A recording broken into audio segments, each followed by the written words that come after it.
All right, here to weigh in on the mixed messaging, District Media Group President Beverly Hallberg and President of the Independent Women's Forum. Good to see you this morning. Thanks for joining us. Thank you. Okay, so there really shouldn't be confusion and mixed messaging at this point, nearly a year later, on how and when to get kids back to school, right?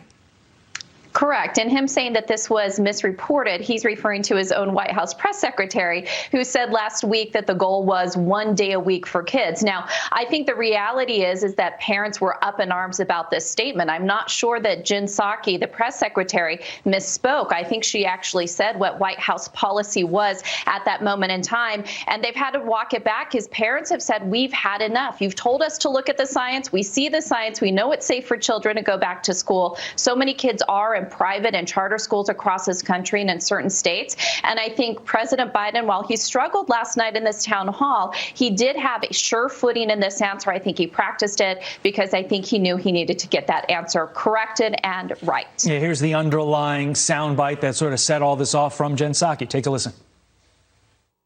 His goal that he set is to have the majority of schools, so more than 50%, open by day 100 of his presidency. So at least 1 day a week. Hopefully it's more. So you said even though Biden gave a good rehearsed answer, you don't know if it necessarily flies for most of the nation that, trying to get their kids back in school and sick and tired of excuses over the last year. Oh, they're so sick and tired of it, especially when the science points to that children do not contract COVID the same rate as which adults do, and they don't pass it on. This is about teachers' unions. Teachers' unions are fighting, but here's the thing. When teachers' unions gave more money to Joe Biden's campaign than any other campaign, he also has to walk very carefully with teachers' unions as well. But look, I think he realizes Americans are fed up. We need kids back in school, not just because parents need the kids out of the house and they need to get back to work and have better focus with work, but we also know that children need to be in school. They need socialization, and it's a shame that we have put our children through this the past year. Now, Beverly, you're a friend of the program. You know how it works here. We usually ping pong questions. I'll ask a question. Mealy ask a question. I'm so upset about this next story that Mealy sensed my rage and said, Todd, why don't you take it? Here it is. William Shakespeare ditched by woke teachers over misogyny and racism claims. Here's the headline. To teach or not to teach? Is Shakespeare still relevant to today's students? The thesis statement is as follows. Shakespeare's works are full of problematic, outdated ideas with plenty of misogyny, racism, homophobia, classism, anti-Semitism, and misogynoir.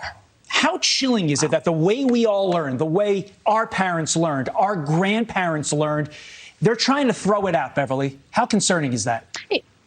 It's extremely concerning. And look, I think besides the fact that what I wish teachers and school boards would focus on would be getting kids back to school and not getting rid of literature, great works of literature, and getting rid of school names, they would actually focus on education. And here's something that's very important when it comes to education, and that is learning from the past, learning what people experienced. We should lift people up for their achievements. William Shakespeare, a great example of a literature icon, but also realize that society isn't perfect now and in the past, and people aren't perfect. And the best way to learn and not repeat mistakes is to actually learn about it. We're erasing history. What are kids going to learn about when it comes to mistakes if they never know that those mistakes existed? Absolutely. If we erase all of our history, we have nothing to learn from. Great point there, Beverly Hallberg. Thank you, as always, for joining us. Have a good day. Thanks, guys. All right, now let's